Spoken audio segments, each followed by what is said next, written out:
I never thought silence could be so loud. Until the moment she slid that red envelope across the dinner table. Christmas Day, twinkling lights, eggnog, carols humming low in the background. Her mother raised a glass, her brother laughed, and my wife Stephanie smiled with her teeth but not her eyes as she handed me the envelope like it was a Hallmark card. I opened it. Divorce papers. No warning, no fight, no tearful distance. Just this. Then her entire family started clapping like they just pulled off a surprise party. I didn't blink. I just looked at her, then at them, then back at the envelope and smiled. She leaned in and whispered, "Merry Christmas." I whispered back, "You should open your gift." She froze because she didn't expect me to bring one. She was wrong. We met 10 years ago, college sweethearts.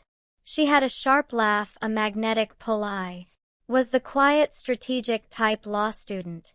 Future laid out like blueprints. She made me believe in warmth, family, a home, so I built one, bought us a house in the suburbs, grew my practice, put her through her grad program, Sunday brunches with her parents. I even tolerated her smug brother Darren, who never liked me, probably because I never worshipped him like everyone else did. To the outside world we looked golden. To me we were, until I started noticing things, little things. A sudden password on her phone, too many nights out with the girls, conversations that went quiet when I walked in, Darren acting extra friendly. Too friendly. It wasn't paranoia. I'm a lawyer, I deal in facts, so I checked the bank accounts, new charges, hotel stays, gift receipts, a separate card I didn't know she had. Then I hired a private investigator, and when the photos came in, her and Darren together, very together, I didn't get angry. I got focused. I didn't confront her. That would have been a waste of a good show. Instead, I started playing the long game. I quietly documented everything: expenses, messages, her affair with her brother-in-law. In our state, infidelity still matters, and so does marital misconduct. I rewrote my will, moved assets under a trust she didn't know about, transferred ownership of our house to my sister, had her sign financial documents under the guise of tax updates. She never read them, just trusted me, still does apparently. Then I waited for this day. Back to Christmas, the clapping dies down. Everyone's looking at me, waiting for a scene, but I just nod, slide the divorce papers into my coat pocket, and gesture to the small silver box under the tree with her name on it. She hesitates. Everyone turns. She picks it up, shakes it, smiles. Performative, unsure. Unties the ribbon, lifts the lid, and freezes.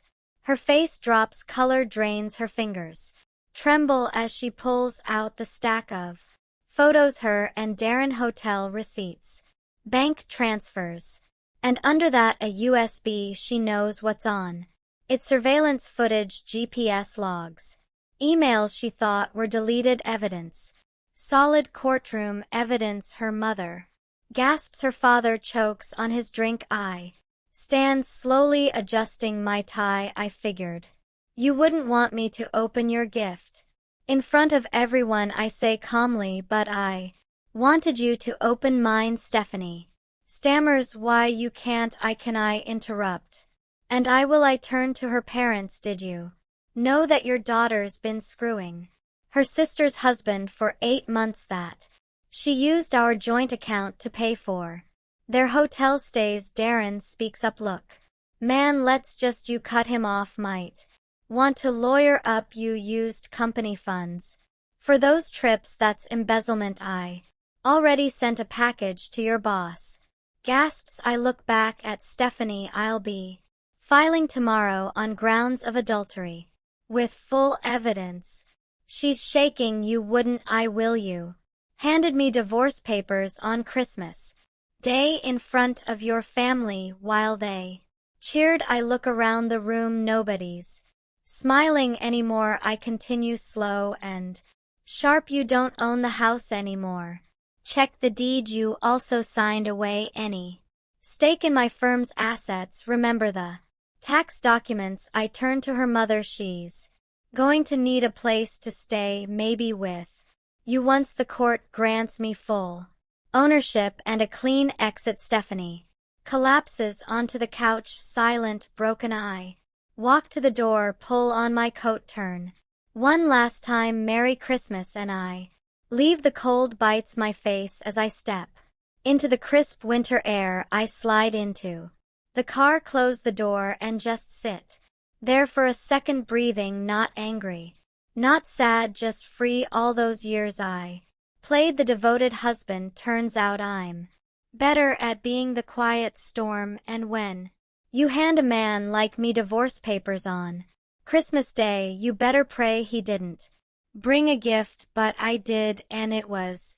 wrapped in truth. Bow and all, please like, subscribe, and share.